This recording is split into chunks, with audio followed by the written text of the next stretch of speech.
itatry natin yung ano, yung napanood ko sa TikTok.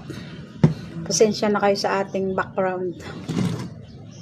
Eto, mayroon akong avocado, isang piraso, 30 pesos.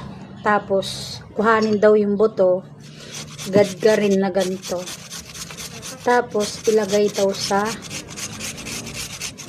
lalagay ko daw dito sa alcohol yung isa naman sa langis ng nyog. Nasakit po kasi yung ganito ko, yung dito, yung siko ko sumasakit.